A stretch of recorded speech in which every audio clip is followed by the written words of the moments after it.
Welcome to the Specialist Podcast, where two former mediocre high school special teamers get together and talk all things sports. What's going on, y'all? Welcome to the Specialist Podcast. I am Coleman Bazin. On the other side of the table, the most beautiful Matt Gott. Wow, thank you for that lovely intro. Coleman, we've planned this thing for months. You know, probably before the start of the football season, we talked about doing a podcast. We've had a great history of doing news things together, whether it was school or just for fun. Now we're turning this dream into a reality. How about that? I'm ready for it, baby. I'm ready to get things rolling, and I'm excited for what's ahead. Well, why don't we start off by talking about your Clemson Tigers?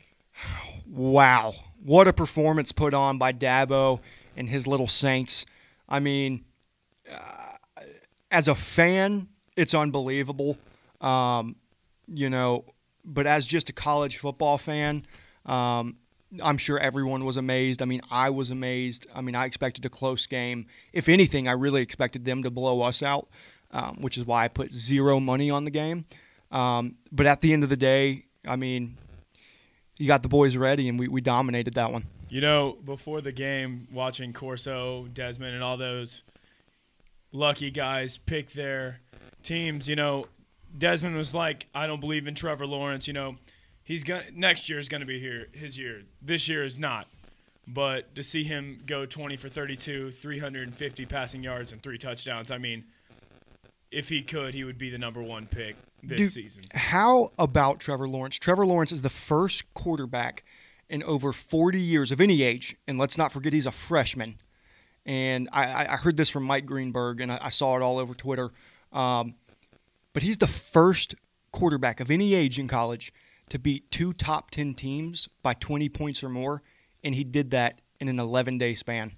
That's honestly crazy to think that someone our age can have that much success in his first season at the second highest level of football is absolutely incredible. I mean, dude, in all 10 games he started and finished, Clemson won the game by at least 20 points. Now, let's not forget how easy Clemson's regular season schedule is, but you can forget it due to the fact that they whooped Notre Dame. They whooped Alabama. Yeah, I mean, at the end of the day, South Carolina fans, people who hate Clemson are going to talk about the schedule.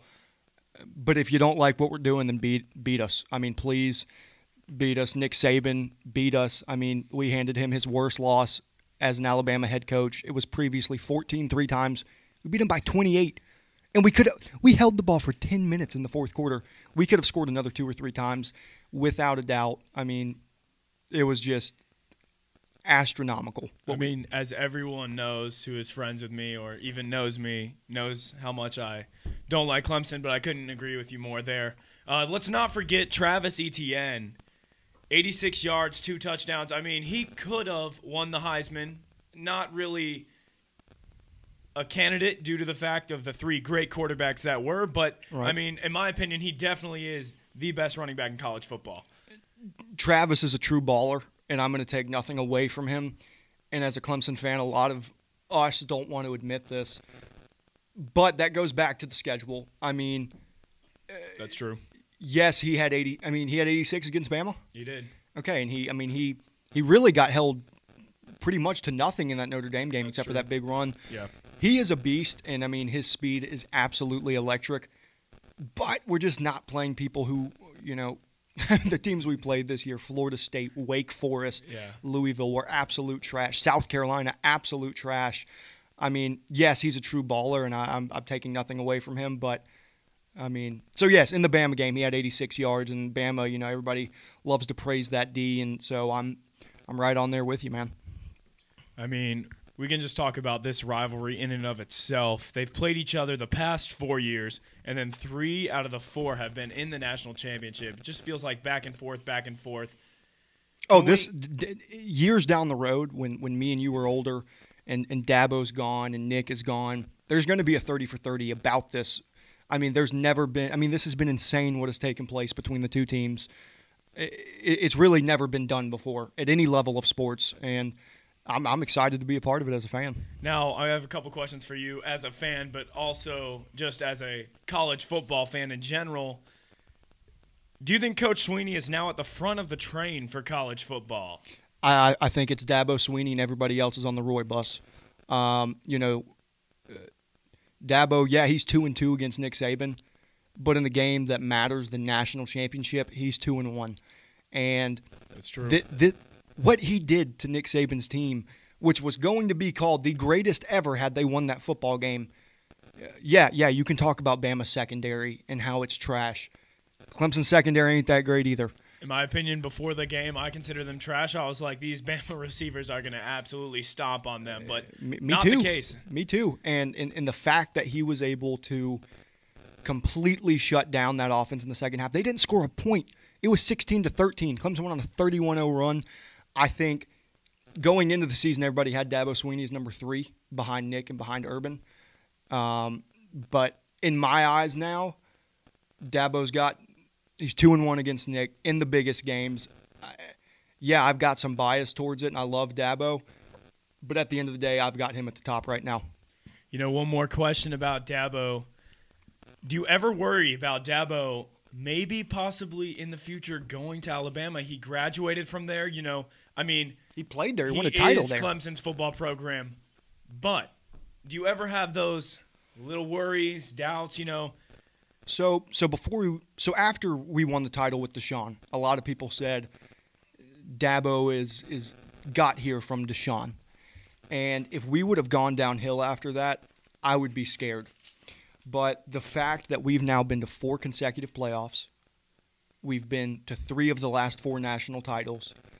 At Alabama, he'd just be another guy in the system. He wouldn't be Bear Bryant. He wouldn't be Nick Saban. He would just be another coach.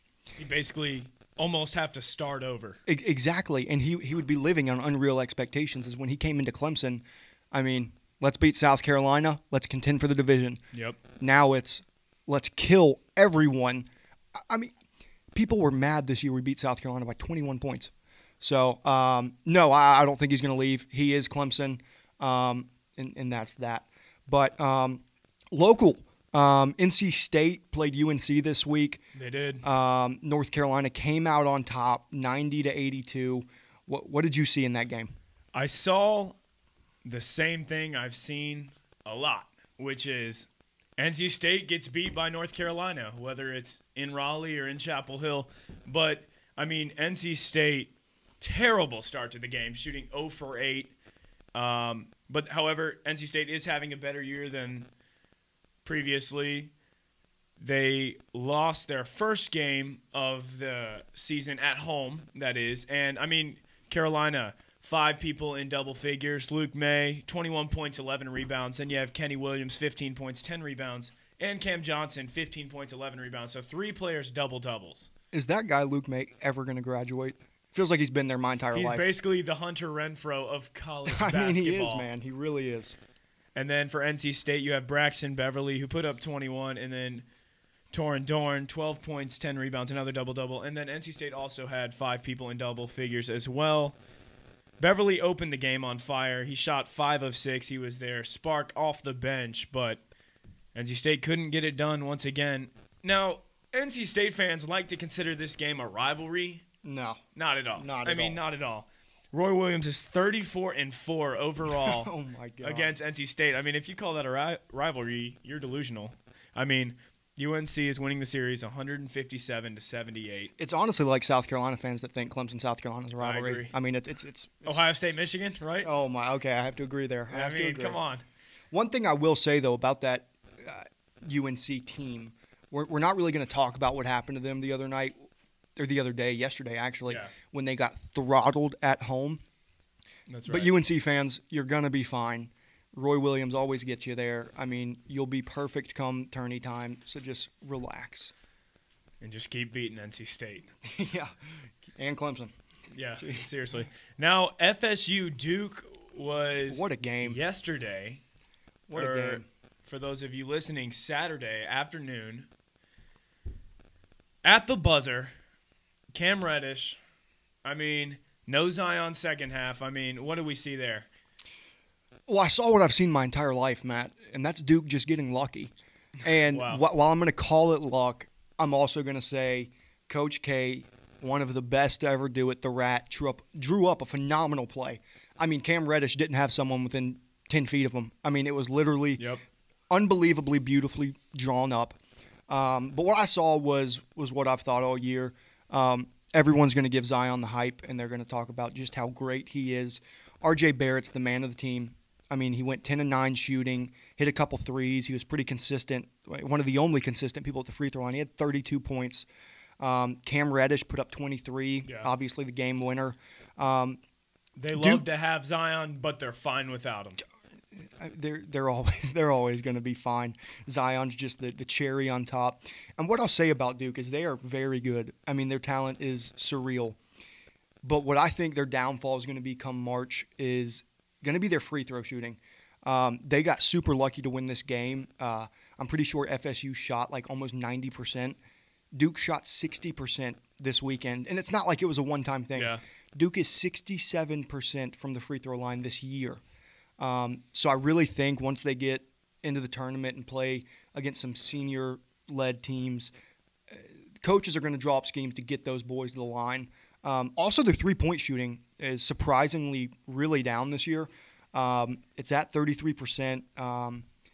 I doubt that it'll be like this all season as they have so many pure shooters.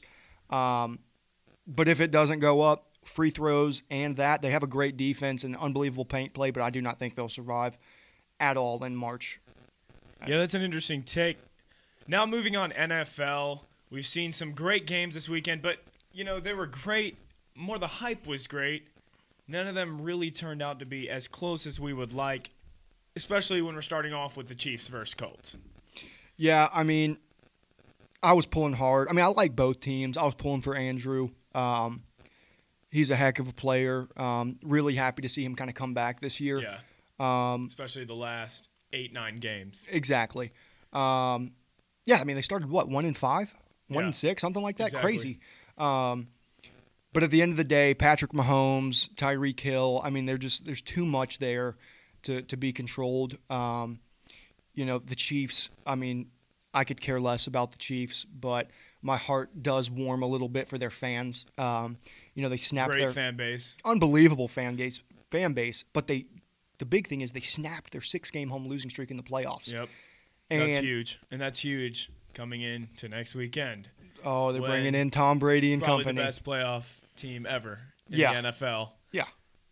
But the crazy thing is the Chiefs are advancing to their first AFC championship since 1993. And the savior over there, Mr. Mahomes, wasn't even born My yet. MVP.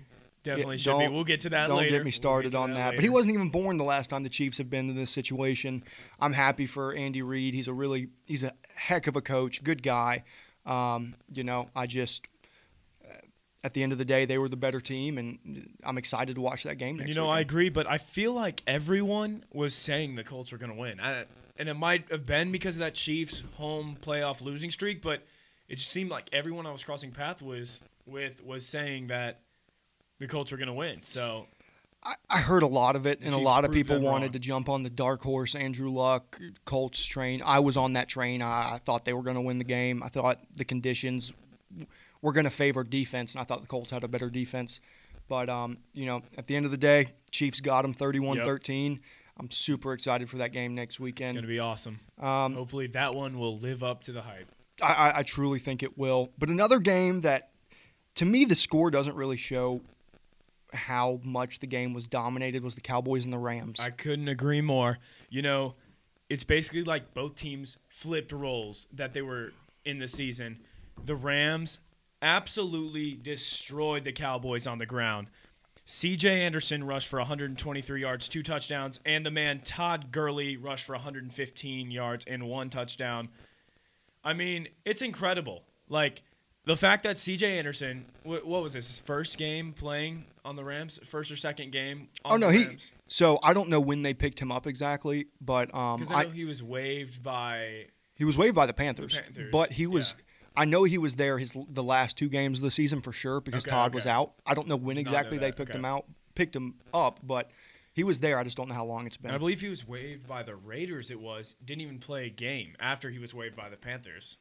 Really? Might have been the Raiders. Not too sure about that. But All I know is how dumb are the Panthers? Didn't really give C.J. Anderson a chance. Yes, Christian McCaffrey is an amazing player. But, with Cam struggling, his injuries, just not healthy, I mean, they really could have used that 2 backs. I mean, Christian McCaffrey, amazing, but C.J. Anderson, the way he ran against one of the best defenses in the NFL, I mean, talk about what the Panthers could have done this season. They could have even used him like they used Mike Tolbert. I mean, seriously. So many ways they could have used this guy, and I don't know who made that decision. I mean, I'm just super happy for C.J. Anderson getting a chance. He's not old. No, super happy for the guy. Seems like a really nice guy. I mean, I don't know him from Steve, but he seems pretty cool. That's right. Going on to Sunday's games, the Chargers versus Patriots, Tom Brady being Tom Brady. This was the matchup. I mean, this was the battle of the grandpas. Tom Brady, Phillip Rivers. I saw this on ESPN. This was the oldest combined age of 2 starting quarterbacks in a postseason matchup. 78 years old and 198 days. That's insane. It's unbelievable. Both guys had an unbelievable season. I really do feel for Phillip. Yep. I thought this was the year that they might put it all together. But it was utter domination. I mean, at halftime, the Patriots had 24 first downs. The Chargers ran 23 plays. Yeah, I mean, they dominated. In even drives when they were just coming up with a field goal, they were wasting, or I wouldn't say wasting, they were using 6 to 7 minutes on the clock in that quarter. So, I mean, just incredible domination by the Patriots, Bill Belichick, Tom Brady. I mean, possibly and arguably the greatest quarterback-coach duo of all time. In my opinion, 100%. Not really a Patriots fan at all, but got to give credit where credit is due. Brady threw for 343 yards and a touchdown. But let's talk about Sony Michel, the unsung hero of the game. I mean, no one really saw that coming. 129 yards on the ground, 3 touchdowns. I mean, around 5 yards a carry. I mean, just a great performance, and we didn't really see that much during the season from Michel. No, we didn't, and he got hurt, and who knows how much that kind of irked him all season. But, I mean, he is the only player in the last 25 postseasons to rush for 100 yards and 3 touchdowns in the first half, and he's a rookie. I mean, anyone who thinks – so much upside. Yeah, if Belichick is still there when Brady's gone, things are not going to slow down. Belichick's just going to insert and continue to penetrate everyone he plays. Yep. But once Belichick leaves, I mean, Brady and Belichick moved to 6-2 in postseason games when they are facing a team with a better record. That doesn't happen too often in the NFL. Better records usually win football games. That's exactly right. Saints and Eagles. That was a really good game we just watched. Yes, it was. I was enjoying every minute of it. I mean, Nick Foles, Drew Brees went to the same high school. It's crazy. I mean, what are the odds? And Nick Foles, just his story. I mean, such a great guy. Great Christian guy. Exactly. I mean, him and Wentz back and forth. Not really back and forth, but I mean back and forth during the past seasons of reps. And, I mean, you just got to love it, but you also got to hate it for the Eagles, how they lost. You got to feel bad for Alshon Jeffrey, but you can't put it on him. He had an amazing game. I am going to put it on him. He went to South Carolina. They expect those kind of things. All right. That's just how it is as a Gamecock. No, but Eagles, I mean, they started off on fire. I looked at you in the first quarter. I was like, dude, it's probably over. But no, it was not. You can't count out the Saints at home. I mean, it was just unbelievable how they came back and won from that 14-0 deficit in the first quarter, because that's huge. Yeah, I mean, it looked like this game was going downhill like many of these playoff games have. Sean Payton continues to amaze. The fake punt he ran with Taysom Hill. Oh, what a player. What a diverse honestly, set not of many skills. people are going to talk enough about it. But say they punt the ball and the Eagles score and it's 21-0. We've got a completely different ball game. Yep. And that play call when no one's expecting it to just – it's unbelievable. Sean Payton will never fail to amaze me. He's one hell of a coach. I don't like him as a Panther fan, but you can't not respect him as a I agree. football fan. I agree. When he brought the Lombardi Trophy from the year they won, all that cash, and he's like, do you guys want this? I mean, I really believe that made Ingram, Breeze, Kamara just green light. They want it. Can I be honest with you? Yes, absolutely. Be honest with me, Coleman. Oh, man. I don't like saying this over the air, but when I saw that post, I'm not going to lie to you. I did get horny. Really? I really did. I mean, I thought a bunch of grown men looking at $225,000 in a big, beautiful trophy. I mean, if that's not Victoria's Secret, I don't know what is. Wow. I mean, I've never heard it explained like that, but Well, yeah, you wanted me to keep it real, so I'm going to keep it real. I wanted you to keep it real. Yes, I did. Head coaching hires. I'm going to let you start on this one because this next one just gets me livid. Well, first, Packers, Matt LaFleur, the former Titans offensive coordinator. He also worked in L.A. some the year before that, but he also coached Matt Ryan in 2016 during his great MVP caliber season. So Matt LaFleur getting that head coaching job for Mike McCarthy, who was just let go after many seasons with Green Bay. I honestly have no idea how I feel about that hire. I mean, I agree. The Titans didn't do much offensively. I'm kind of indifferent about that. But one thing I want to tell you about that really just it boggles my mind. Cliff Kingsbury. Okay. Cliff Kingsbury at Texas Tech went 35-40. Let's not forget he had Patrick Mahomes. Yeah, it's one of those situations where I just don't think it's going to work out at all. Here's the situation. Everyone's trying to find the next Sean McVay, the new young hot thing. Cliff Kingsbury looks like a young guy who likes offense. He had Patrick Mahomes, and he went 35-40. Yeah, he didn't have Mahomes during all of those seasons. Yep. But he had him for about half. And, I mean, I think I saw that they went to like 2 bowl games when Mahomes was there. Yeah. I mean, do you see what Mahomes is doing now? And it just shows you how great Andy Reid is of a coach. It does. It does. Do not disagree there. Or how not so great Cliff Kingsbury is. Yeah. But we have to give him a chance with Arizona. We don't know. No, we don't. That's an awful hire. I mean, we do know. Yeah, we know. Okay. I know. All right. I will say, though, watch for him to move on from Rosen. He made some remarks that he really loves Kyler Murray. And quite honestly, I don't like Cliff Kingsbury. Not that I know him or anything. That is if Oakland, that's if he declares. Kyler the $15 million he wants in the MLB. That's Oakland, right? Yep, it's the A's. But the one decision that I've ever heard of, if Rosen does this, or if Kingsbury does this, I hate Rosen. Josh Rosen is awful. Okay. Whoever, Todd McShay, Mel Kiper, I understand you guys are very good at your job. Yep. But you are extremely horrible on your evaluation of Rosen. Rosen went 18-20 at UCLA. What's so good about him? That same coach that was there when Rosen was there went 29-11 with Brett Hundley. Yeah. I mean, if we're going to talk all this good stuff about Josh Rosen, can we at least get a winning record? At UCLA, who's good in the Pac-12? The Pac-12 is garbage. Don't get me started on that. That's when I saw my Buckeyes were like Washington. I was like, all right, I'd rather play Washington and beat up on them. Exactly. But in the Rose Bowl than get killed by Bama or Clemson. So I was very happy with that. That's a different topic. But, yeah, Pac-12 is trash. Josh Rosen, really, losing record, 18-20, is that what you said? 18-20, and Brett Hundley went 29-11. But that's all I got to say about Cliff. I hope he does well. Yep. I really do. I don't want to wish ill will. But I just think it's an awful hire, and everyone, like I said, is trying so hard to find the next Sean McVay that they're just making these absolutely just crappy decisions. And another crappy decision, in my opinion, the Jets getting Adam Gase. Now, are you kidding me?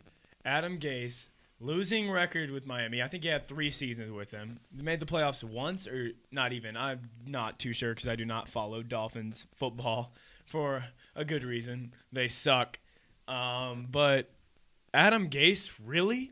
Mike McCarthy, please? Like, what is it? Can I pause you, please? What were they doing? Can I pause you? Pause me. Adam Gase. Do you know what happened in his tenure in Miami? What happened? Now, this isn't his fault, but Ryan Tannehill is garbage before you finish that sentence. Ryan Tannehill could not be healthy for the life of him. So Adam Gase went to the playoffs and had to play with Matt Moore. Who? Love that guy. Matt Moore. Always chanting his name when Delhomme was in the game for Carolina. Dude, they signed Jay Cutler. So you got to understand what Adam Gase has been working with. Jarvis Landry left the team. Jay Ajayi left the team. I agree. Ryan Tannehill I'm hurt. just saying. I think it's a heck of a hire. Adam Gase for the hire when you have Mike McCarthy, Super Bowl champion, over Adam. I mean, I'm not trashing Adam Gase as much. I'm trashing their decision to hire him when there was 100% a better option on the table. When McCarthy wanted to go to the Jets, I think he said the Jets were really the only team he was gonna consider before he takes his 1-year break, retiring. Hot take on the Jets. Sam Darnold is absolute trash. I agree. So many people in the media love him because he's a Cali boy. He is so bad. Yeah, I mean, I didn't see anything. He should have stayed at USC without a doubt in my mind. But that's another Pac-12 story. Yeah, it is. So Freddie Kitchens got signed with the Browns for the coach. I like that. I like the way the Browns are going. And then the best head coaching hire and defensive coordinator hire so far definitely 100% belongs to the Tampa Bay Buccaneers. before you say that, so you say it's the Bucs. I think it's the Browns with the best hire. Okay. This guy was key into Baker's – he wasn't key. He was instrumental into Baker's success this season. And when good old Hugh Jackson left, the tables turned. In Cleveland was contending for the playoffs. So I'll let you go ahead. I'm sorry. Yeah, I mean – I just like the Bruce Arians hire. He took a year off, retired. The coach is retired nowadays, come back next season. But good for him. He got his little break, probably spent time with his family. But I love the fact that they got Todd Bowles as their defensive coordinator. It wasn't working out at the Jets as a head coach. He's not an offensive guy. He's a defensive guy. So I think it's a perfect combination with Bruce and Todd down there in Tampa. And, it really makes an NFC South a lot more interesting. A couple years back, it was none of the NFC South teams were winning the NFC South consecutively. Now the Saints have taken over 1-2 straight, but now the Bucs, they might have a chance. Jameis Winston has never really been around a good coach. So I don't disagree with that. I think he has great potential, and it might change Deshaun Jackson's decision if he wants to get out of Tampa. We don't know, but we can only hope for the best down there in Tampa. It's good competition. It's going to be exciting next year. That's what we got to look forward to if we're a Panther fan, because what a absolute avalanche that was we had to deal with. But I'm excited, and it's going to be very interesting to see how these coaches do. It's the first time in a couple years that this many coaches have been hired as head coaches. Yep. But with that, we are going to head to our first ad from our very proud sponsor, Profit Advisory Group. Profit Advisory Group is a full-service telecom and technology solution partner that can help you with any of your telecom needs. Whether you need to cut costs, buy new service, or change away from your current carrier. The greatest thing is they get paid by the carriers, so there is never any cost to you. Check out their website after you're done checking out the specialists. Welcome to the Blaze. This is where me, myself, and I, Coleman Bazin, this is where I come to get you guys rich. Okay? This is your specialty. This is what they came to listen to. Well, I don't really think they knew this was happening because most of the people here are a little too young to do it. Yep. But who cares? I mean, some people will, but our brand is going to be so big that we're going to have like grandpas are like 80 and 90 like, oh, let me go get this gambling pick right quick from Coleman Bazin. So what I have to do for some of these picks is since it's Monday right now. Monday. A lot of the games that I'm going to be giving you guys, the spread hasn't been made yet. And so I made my own spread, and I'll explain that as the games go on. But we're going to start it right quick with the Rams at the Saints. The Saints are 3.5-point favorites, and I struggle so much with this. I mean, you look at the numbers. The Rams are very good against the spread. They're very good on the road. But the Saints are playing in the Superdome. At the end of the day, the big difference is going to come down to Drew Brees and Jared Goff. Drew Brees is a seasoned vet. Yep. Jared Goff is still a little boy. And I agree, and I think that little boyness is going to come into play, not necessarily that he's going to have a bad game, but just that Drew Brees, his veteranship, if that's a word, is just going to take off, and I think the Saints are going to get to the Super Bowl. Veteranship. I think we have a little bit of veteranship. We do. News media, 2016, 2017. I mean, I think it's a word now. Yeah. Okay. Veteranship. So, yeah, Saints minus 3.5. I'd probably touch the over. I don't know what the over is right now. but I'm sure it's going to be somewhere in the 50s and 60s. If it's in the upper 50s to lower 60s, I'd take it in a heartbeat. But if it's in the upper 60s, don't touch it. A lot of times when there's two high-powered offenses, things get a little crazy. So, yeah, Saints minus 3.5. Take that. Run with it. Next up, the Patriots and the Chiefs. Tom Brady and Bill Belichick. I said the stat earlier. They're 6-2 against teams with better records. I mean, it comes down to what we want or what we think. We both want the Chiefs, but we both know that's not going to happen. We don't know that. I'm here to make these people money, and I'm not going to lie to them. If this was in Foxborough, I would take the Patriots in a heartbeat. So you take the Chiefs? The Chiefs are 3-point favorites, and I think this game's going to be an absolute shootout. I don't think these teams have the defenses to stop each other. But at the end of the day, we saw Nick Foles do it to Tom last year.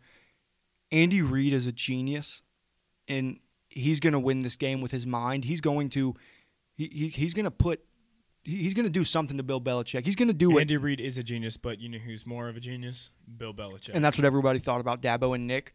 And Dabo. But this is not Dabo and Nick. This is Bill and Andy. Yeah, but for time's sake, it is Dabo and Nick. Okay. Now Dabo owns Nick.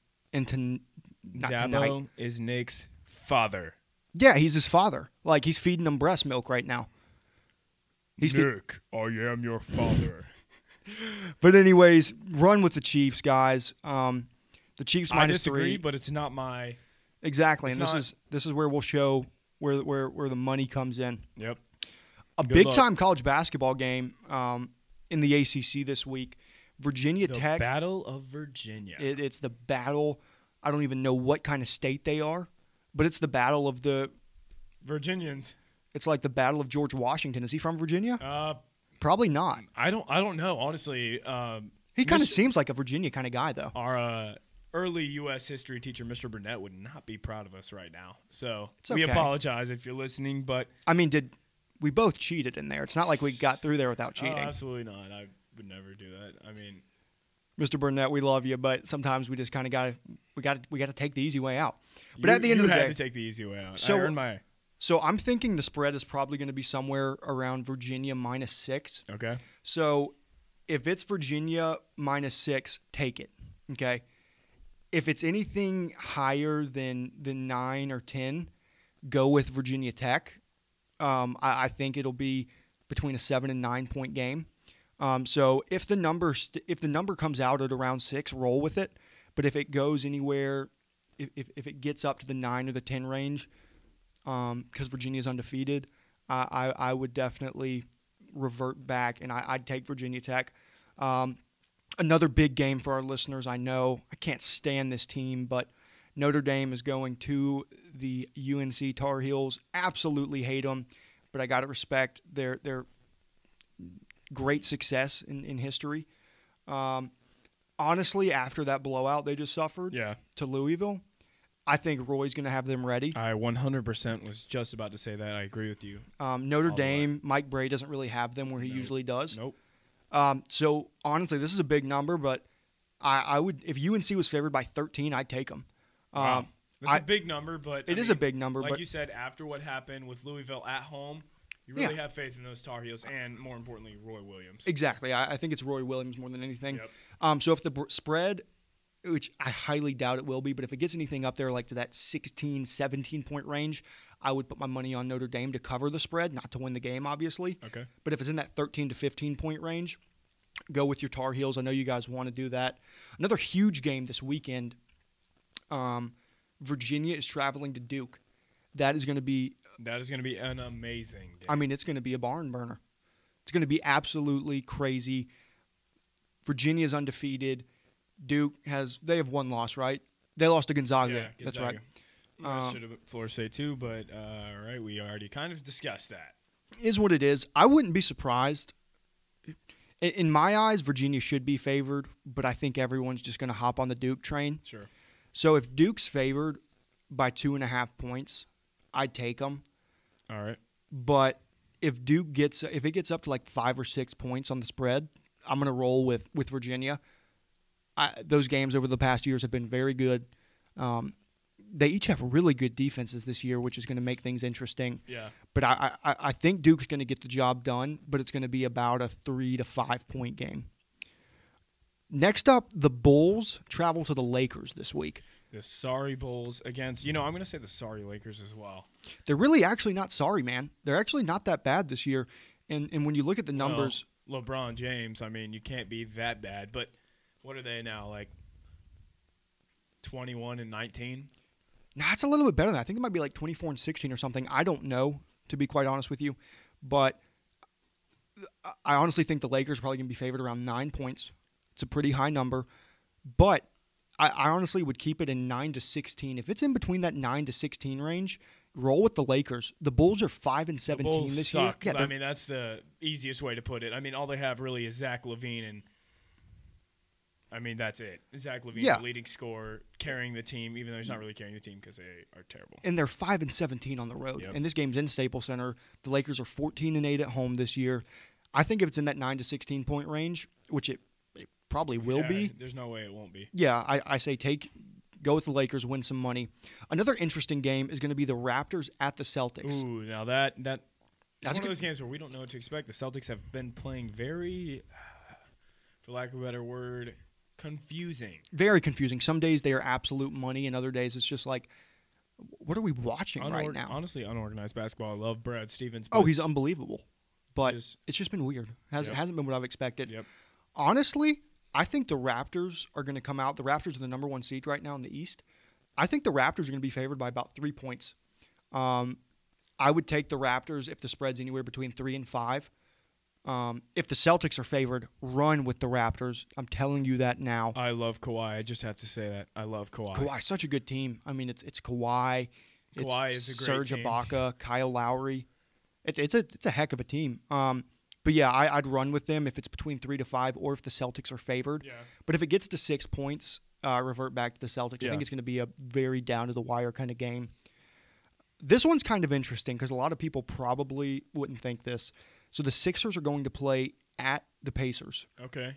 But the Sixers are also one of those teams that really is shaky at times. It's like, it's just like, what, man? But I think the Pacers are going to be favored by about 6 points. And the average fan would be like, you're crazy. Roll with the process. Yep.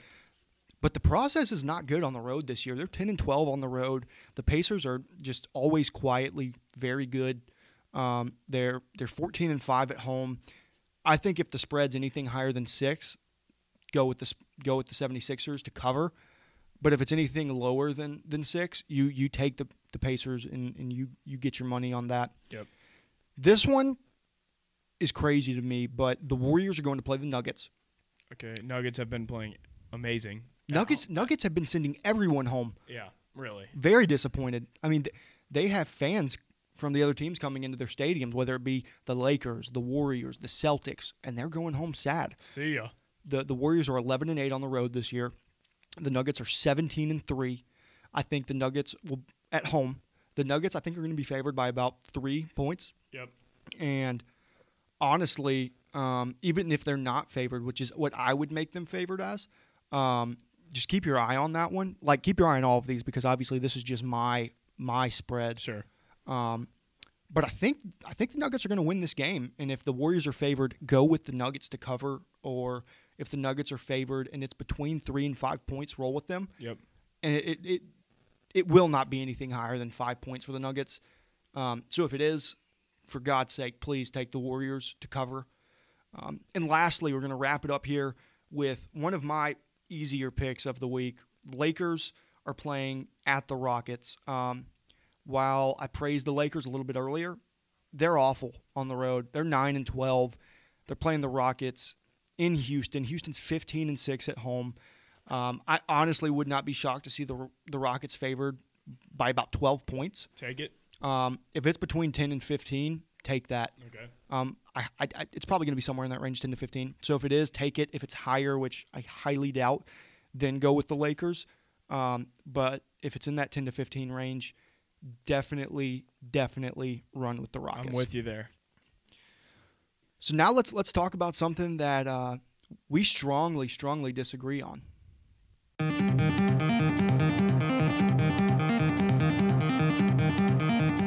So take a side is where me and Coleman are going to debate and argue over a sports issue, whether it's current, past, or in the present, and we're just going to go at it in a friendly manner. It's funny, though, that you say debate, because it's really not a debate at the end of the day. It's the right fact versus the wrong opinion, and it's sad to say Okay, we'll change it to Matt's right fact. That's just not going to be the case, but go ahead with this, please. So the side that you all are going to have to take is going to be whether or not Andrew Luck, somehow Coleman decided Andrew Luck should be the MVP, or, in my opinion, the obvious Patrick Mahomes. So we're going to have at it. Well, first off, I don't really think this is a good debate, but he did. So Patrick Mahomes, about 5,100 passing yards in the regular season and 50 touchdowns, which is second all-time in the NFL and first in Chiefs franchise history. I mean, that in of itself is MVP caliber season. Matt, I don't disagree with you, but I'm gonna have to go in on you right here. So let's look at the numbers, okay? Andrew Luck, I have him right here. Andrew Luck, 67% completion, and Mahomes is 66. Yeah, exactly. Okay? So 1%. Wow. So 1% difference. They're virtually the same. Andrew Luck has about 4,600 passing yards. That's about 500 more passing yards for Patrick Mahomes. Right. Played the same amount of games, right? And Patrick Mahomes had 50 touchdowns to Andrew Luck's 39. Okay. So obviously, looking at those numbers and knowing that. Wait, did Luck play all 16? Yeah, he played all season. Okay. But Matt, those numbers are flawed, man. Why? So look at Pat's team. You've got Travis Kelce. Okay. You've got Tyreek Hill. You had Kareem Hunt. You had Kareem Hunt until he decided he wanted to get a little crazy out there. You had Sammy Watkins. And let's not forget about the biggest contributor to everything is Andy Reid.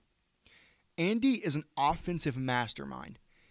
Matt, he could make Brandon Weeden look like a superstar. I completely disagree with that. Well, now let's look at the opposite. Who in the name of anything does Andrew Luck have on his team? T.Y. Hilton and who else? Well, let's take a look. He's got Marlon Mack.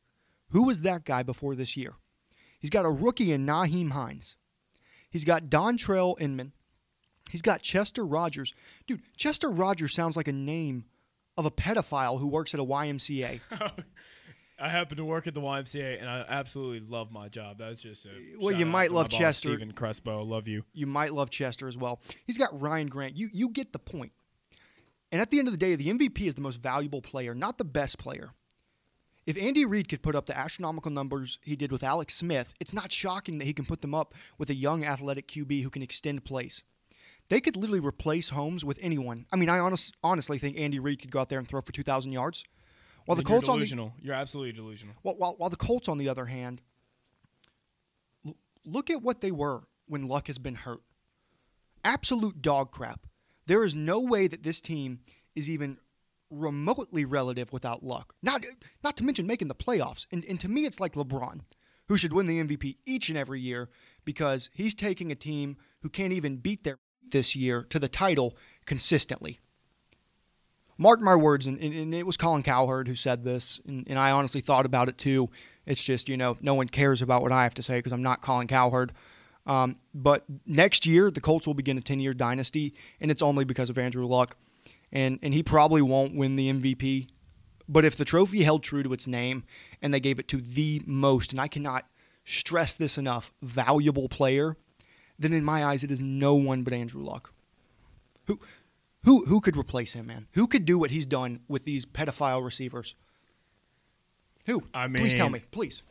I'd like to point out that Andy Reid did not – we're not talking about Andy Reid getting the MVP. We're not talking about Tyreek Hill, Kareem Hunt, Sammy Watkins throwing for 5,100 yards. Yes, he has the weapons there, and no, Andrew Luck does not. But it's not like Luck threw for 48 and Mahomes threw for 50. I mean – Luck has more interceptions than Mahomes. He does not have as much touchdowns as Mahomes. He does not have as much passing yards as Mahomes, and it's not even close. Like, I just don't see the issue. Because so let me make this clear. I'm not discrediting anything Patrick Mahomes has done. When I watch that guy, I'm in awe. I mean, he's an absolute wizard. The throws he can make. I mean, how far he can throw the ball. The no-look throws. He's a wizard. Throws. But the Chiefs were pretty dang good with Alex Smith. What were the Colts? Andrew Luck's been hurt, and what have they been? They've got a coach fired. What have they been? So I'm not saying that Mahomes isn't a better player.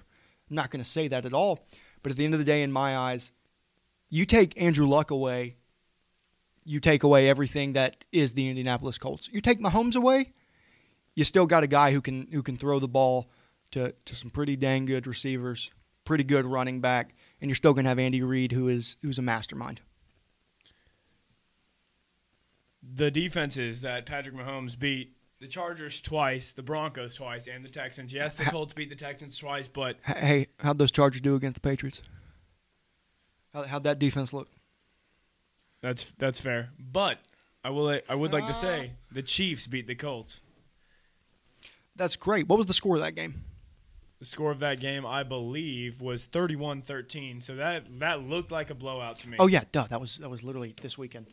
That is fair to point out, but they were playing in the snow, and yes, each player had to deal with it. So I'm not saying, well, Andrew was at a weaker stance, but the Colts are nothing without Andrew Luck. That's my point here. I think Mahomes is a better player, but I think it is the most valuable player. I think he is the most valuable player in the NFL, and. So do you think the Chiefs would be in this situation right now playing for the AFC Championship if they did not have Patrick Mahomes? If they still had Alex Smith, yes. But if they did not have Patrick Mahomes. Yeah, I 100%. I think they'd be here. I disagree with you that. I mean, who would be here? Because today the Patriots played the Chargers, so the Chargers wouldn't have been there, or because the Patriots beat them. So do you Steelers. Really? Yeah, that train wreck. Yeah. But who would beat them? Because, I mean, the Colts obviously couldn't. So who else? The Texans. Texans couldn't even beat the Colts. So who's beat? I mean, the Ravens? Lil Lamar running around? He can't throw a ball to save his life, so I'm not worried about Lamar. Jackson had a good season. We'll give him that. He did, but that's not going to last. So who's there instead of them? I mean, you're all right. You are right. But we're not talking about that. We are talking about who should be the MVP. But you just contradicted yourself there, see? Because we're not talking about that, but we are. You said, would the Chiefs be here without Mahomes? And you just agreed with me that they would be here. I agree with you. Where would the Colts have been? Well, actually, let me take that back. Let me rewind that. I don't know if you can. I don't know if the Chiefs would be here. I don't know if they would be in the playoffs if they didn't have Patrick Mahomes. But it's not about would they be here. It's about who would their other quarterback be if Mahomes wasn't there. Because if freaking what's his name? Well, they wouldn't have given away Alex Smith. They would have kept him. No, but if Jimmy Clausen was quarterbacking the Chiefs, they would not be here. If they had Alex Smith, yes, they'd be here. It all depends on the situation, but we're not depending on the situation. We're talking about current right now. Is Patrick Mahomes the MVP? But if we're talking second all-time touchdown passes. But if we're talking about the right now, then why did you ask if they'd be here without him? Because I was saying how valuable Patrick Mahomes is to the Chiefs. Guys, we obviously can't get this one up. We're going to have a poll on Instagram. You guys let us know. I just was surprised. I mean, it's fine if you don't think Mahomes, but you didn't even bring Breeze. You brought Andrew Luck from the Colts. Great season, but come on. At the end of the day, dude, it's about who's the surrounding cast. Andrew Luck is making players better, and don't get me wrong, Drew Brees, he always makes everyone better. Yeah, I almost agree with you more on the Luck than Breeze. Breeze has had a great year, but it's almost like he's not won an MVP yet. If he gets this, he'll be accomplished in every way. That's not how it should work. So, and I'm sure you can agree with yeah, 100%. But I will say before this last closing remark, just remember, we're not talking about the better player, because in my eyes, Mahomes is the better player, without a doubt. We're talking about the most valuable player, and where these teams would be if said guy was not there. So we'll let you guys decide on that. I'm excited to see you guys support me in my winning. No way. But you guys know that Patrick Mahomes should be the MVP, and it's not even close. But y'all look forward in our story. We're excited to see the results, and I'm excited just to get. I'm excited to win this one. Another win.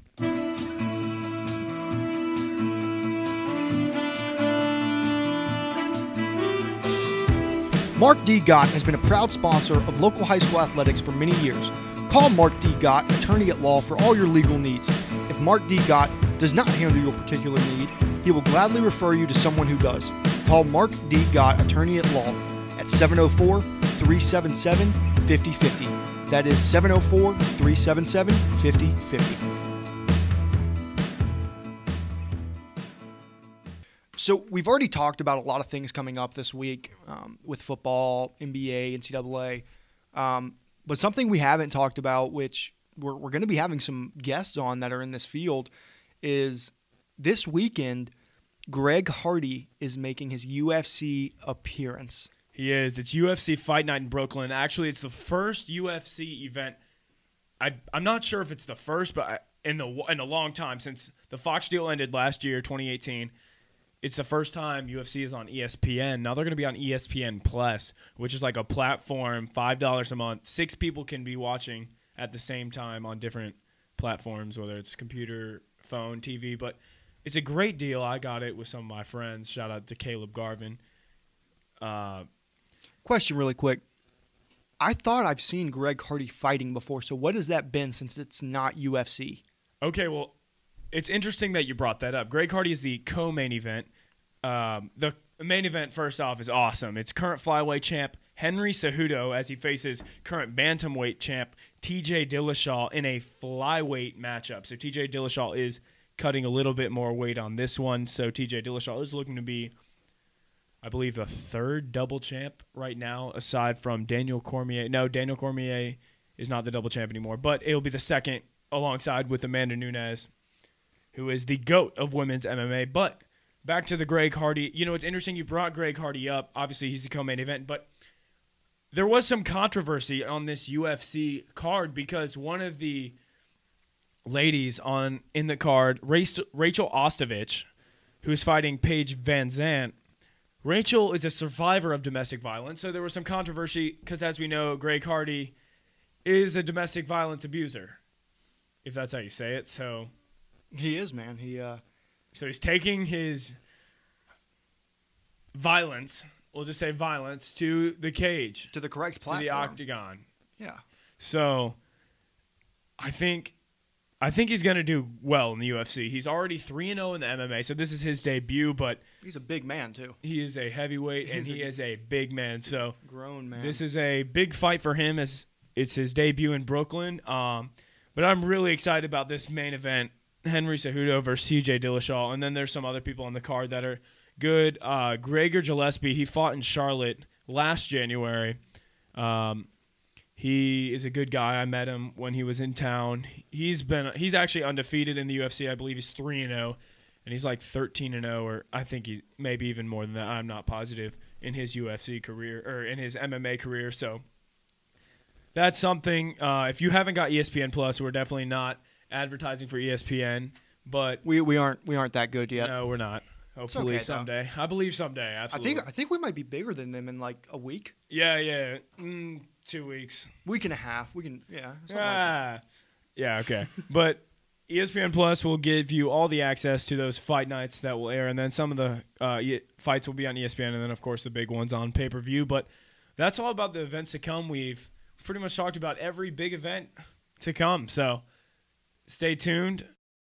So a lot of you guys are probably wondering, what makes the Specialist Podcast unique? And, that's a great question. So the Specialist Podcast is unique in many different ways, but we have our own segments like The Blaze, which is Coleman's. He's an expert in sports betting, so he's going to give you all the numbers, all the things that can make you rich if you just trust his advice. And then for me, I'm going to be covering more of the local aspect of the podcast, so having the 4 or 5-star athletes on. We're going to interview those guys.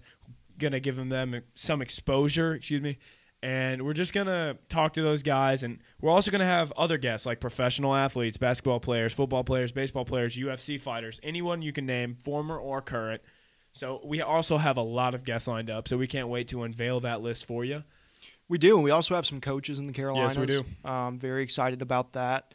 What we're going to do, just so we don't release all of our guests at the beginning, is each show, at the end of each show, like we're about to do here, we're going to release who the guest is. Just to get you guys looking forward to the next week. Exactly. And so I'm super excited to get to know a lot of these people. Absolutely. So, Matt, would you like to tell them who our first guest is going to be? Yeah, absolutely. So our first guest is known for covering Union County sports, specifically football. Yeah, I think it's Union County football. But he is amazing. You look on Twitter, there he is, quickly with the stats, the numbers, the records. He is known as the Union County football guru. Was that what you'd like to say? Yeah, I'd like to say he's a mastermind, a guru. He's just an all in all, he's a man. Yeah, really is. So, yes, he is a man. And that man is going to be Tim Winters. For those of you who don't know Tim, he's been covering Union County football for a while now. He does articles, does interviews, just covers the big games, all the teams. And I'd like to just add, for those of you who only really keep up with Mecklenburg County, he's really like Langston Wirtz. I mean, they literally are like the Union County Langston Wirtz. Yeah, exactly. They do really well at their job. If you're in Union County and you don't know who Tim Winters is, get out of Union County. You're just uncultured. Yeah. That's really how it is. Get out of Union County. And now if you're in Mecklenburg County, we're just culturing you a little bit, so you're welcome. So all the Mecklenburg County people stand up because Tim Winters is arriving next week. I actually like what you did there, because Langston Wirtz always does the the high school. Charlotte Christian, stand up. He does do that. I like it a little bit. Okay. So, yeah, we're super excited to have him on. And he's excited to be on, too, so we can't wait. Yeah, I mean, it's going to be a heck of a time. Sit down and kind of just pick his brain a little bit. So we'll see you all next week. First off, we want to thank some of the people that help us get here. We want to thank, first off, all you fans, because without you guys listening, buying our merch, it wouldn't be possible. We're nothing. We also want to thank our sponsors, because without you guys, we wouldn't be possible. And we also want to thank our production manager, Cody Garvin. He also designs all of our logos, our merch. We want to thank him. We also want to thank our, I don't even know what to call him, but he is a wizard. Mr. Andrew Schweitzer. He does all of our technology. I mean, I don't know Andrew literally is about that. Is the thing that makes this go together. Yeah, so without Andrew Schweitzer, we would not have this podcast. So really show our guys some Yep. love. We cannot express how much we appreciate them and just how instrumental they are into making this thing go. Yep. So thank you guys again so much for listening. We will see you next Monday at 4 p.m. Coleman's got one more thing to say. Also, do not forget merch on Instagram. Go like our Facebook page. Go follow us on all forms of social media. And don't forget to go vote on the Instagram poll so we can figure out Patrick Mahomes. Who is the most valuable, who's not the better. Thank you guys so much. We cannot wait to get this thing going with you guys. And we're excited for what's to come.